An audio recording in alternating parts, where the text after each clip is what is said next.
Have you ever been there? You're following your navigation app and you suddenly realize it's taking you on some truly bizarre route. You're just staring at your phone thinking, there is no way this is right. It feels like the system is solving each little step perfectly, but it's completely missing the big picture.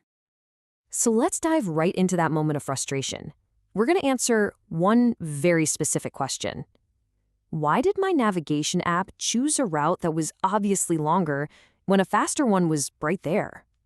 Okay, so to get why the app's choice feels so wrong, we have to start with what we thought was supposed to happen. Our expectation is actually pretty simple and totally logical. I mean, when we punch in a destination, our request is super simple, right? Just get me from point A to point B as fast as you can. We assume the system is looking at the entire map, analyzing the whole journey to find that one single perfect route.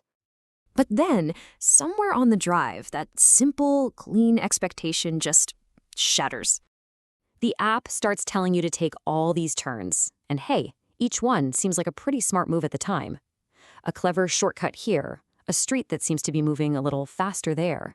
But all those little good choices somehow add up to a really bad outcome, a trip that ends up taking way longer.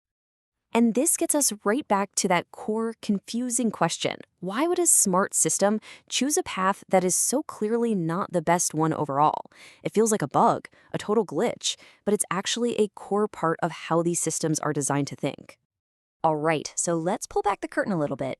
To really get the app's weird logic, we first have to understand how it even defines what the best choice actually is. What you and I want is something called the global optimum. You can think of this as the single best possible answer to the whole problem, the one truly fastest route from start to finish, if you could see everything from a bird's eye view. But what the system often finds is what's called the local optimum. Now, this isn't the best solution overall. It's just the best choice that's available from where it is right now in this exact moment. It's literally the nearest best step. This mountain range is the perfect way to picture this. Let's say your goal is to get to the highest possible point. The global optimum is obviously that tallest peak way over there. But what if you start out closer to that little hill? If your only role is always walk uphill from wherever you are, well, you'll climb to the top of that small hill and you'll stop. You'll be stuck thinking you've succeeded with no idea that a much bigger mountain was just over the next ridge. And there's a name for this kind of short-sighted thinking. It's called a greedy algorithm. And greedy is the perfect word, really, because it's all about making the choice that looks best right this second, with absolutely no thought for the consequences down the line. This approach is designed to be short-sighted. It makes a choice that's optimal for the current moment, and then it just moves on. It never looks back to reconsider past decisions, and it doesn't look ahead at the full picture. It's completely focused on the best next step, and that's it. Let's see this greedy logic in action with a really simple number pyramid. The goal is easy. Find a path from the top to the bottom that gives you the highest possible total score.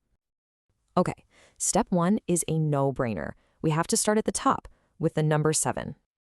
Now we have our first real choice. Should we go to the 3 or the 12? Well, a greedy algorithm doesn't think ahead. It just looks at the two immediate options, sees that 12 is bigger than 3, and picks 12. Seems like the obvious move, right? So if we follow that path, making the best local choice every time, we get all the way to the bottom and end up with a final score of 24. Seems pretty good, but is it the best we could have done?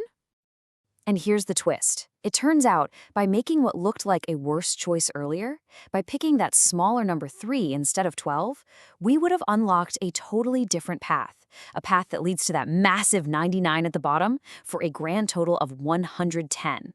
The greedy path didn't just miss the best solution, it missed it by a mile. So, this raises a huge question.